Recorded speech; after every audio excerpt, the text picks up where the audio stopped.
Mike Rodriguez, a 34-year-old retired Army sergeant, had been searching for his old war dog Rex for 3 years.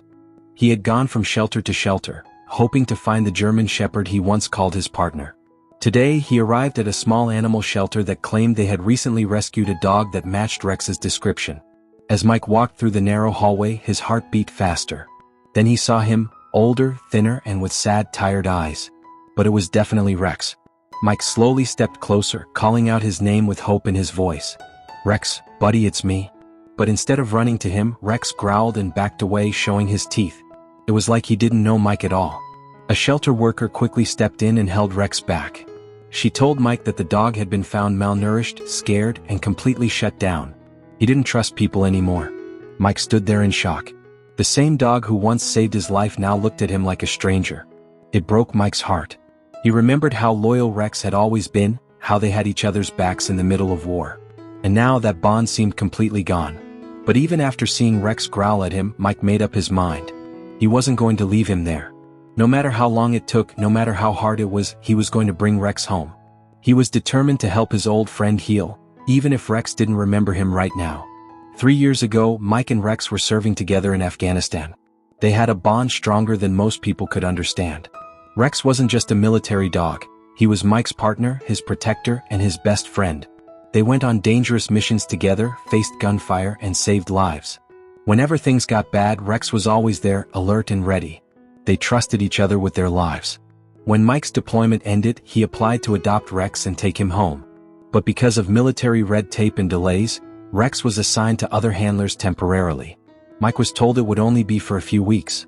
But those weeks turned into months, and then Rex was transferred again. Somewhere along the way, Rex got lost in the system. The people assigned to care for him didn't follow through. Eventually, Rex was abandoned and no one told Mike. Mike never gave up. He spent the next 3 years checking shelters, calling contacts, and following rumors. He even drove across different states hoping to find Rex. Meanwhile, Rex was living a nightmare, passed around, ignored, and finally left on the streets. The once brave war dog had slowly shut down from the inside. When Mike finally found him and brought him home, Rex didn't feel safe. At Mike's apartment, Rex found a dark corner and stayed there, refusing to eat or come out. He didn't bark, didn't wag his tail. He just stared at the wall like nothing mattered anymore. Mike sat nearby for hours, talking softly, hoping something would click. But Rex just stayed frozen, scared and silent. Mike had his best friend back under the same roof, but it felt like Rex was still a million miles away. Mike tried everything he could think of to bring Rex back to the dog he once knew. He brought out Rex's old toys from their time in the army. He wore his old combat vest, hoping the scent or feel of it might trigger a memory.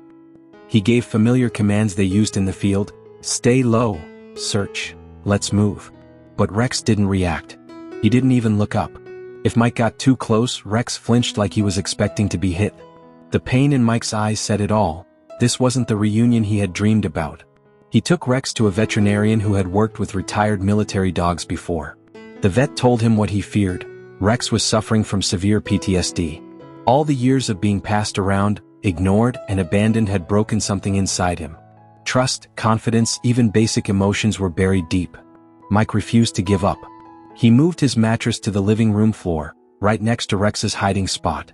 Every night, he slept there, hoping Rex would feel safer with him nearby.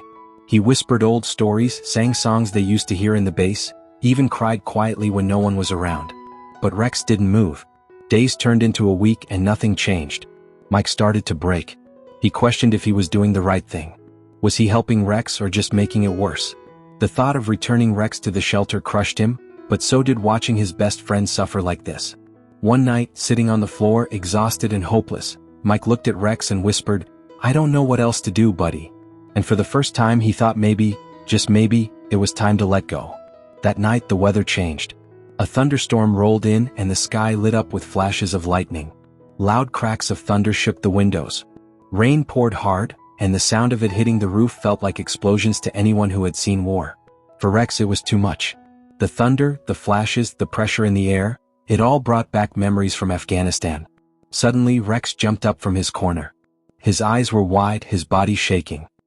He started pacing the room, panting heavily, whining like he was trapped in a war zone again. Mike woke up instantly, startled. He watched as Rex panicked, confused and terrified. Then something happened, something neither of them expected. In the middle of the storm, Rex turned and ran straight toward Mike. He didn't growl, didn't flinch. He pushed his head into Mike's chest like he was searching for safety, like he used to during bombings back at the base. Mike froze for a second, then wrapped his arms around Rex. "I'm here," he whispered. "It's okay, I got you." For the first time in 3 years, Rex stayed still in his arms. His breathing slowed down. His body relaxed. The sound of Mike's voice, the smell of his clothes, the way he held him, it all came rushing back. Rex remembered. Mike felt Rex lean into him more, his tail gave a small wag and tears filled Mike's eyes. The wall between them had cracked. That storm, the one that could have broken them even more, somehow brought them back together. In that moment, man and dog cried quietly in the dark, holding on to each other like the war had just ended. After that stormy night, everything slowly started to change. Rex wasn't fully healed overnight, but something inside him had woken up. He began following Mike around the apartment, keeping his distance but never letting him out of sight. Day by day the old spark returned. Rex started eating again. He'd nudge Mike's hand gently for a scratch behind the ears. The trust was rebuilding piece by piece. Mike took Rex for short walks, then longer ones. People would stop and admire Rex, but Mike would just smile, knowing what this dog had been through. Eventually, Mike introduced Rex to a local group of veterans who also had PTSD and therapy dogs. At first, Rex was nervous, but over time he began to connect, not just with the people but with the other dogs too. Rex's transformation was so inspiring that the local VA hospital invited Mike to bring him in regularly. Rex became a therapy dog, gently sitting beside veterans during tough sessions, letting them pet him and feel that same comfort he once brought to Mike in war zones. His presence calmed the most anxious souls, as if he understood their pain without needing words. One night, Mike woke up from a terrible nightmare, drenched in sweat. He gasped for air, frozen in fear. Rex quietly climbed onto the bed and rested his head on Mike's chest, just like he used to in Afghanistan. In seconds the panic faded. Mike smiled through the tears. The bond they had wasn't just restored, it was stronger than ever. Now, Mike and Rex worked together, training other veterans and dogs, sharing their story.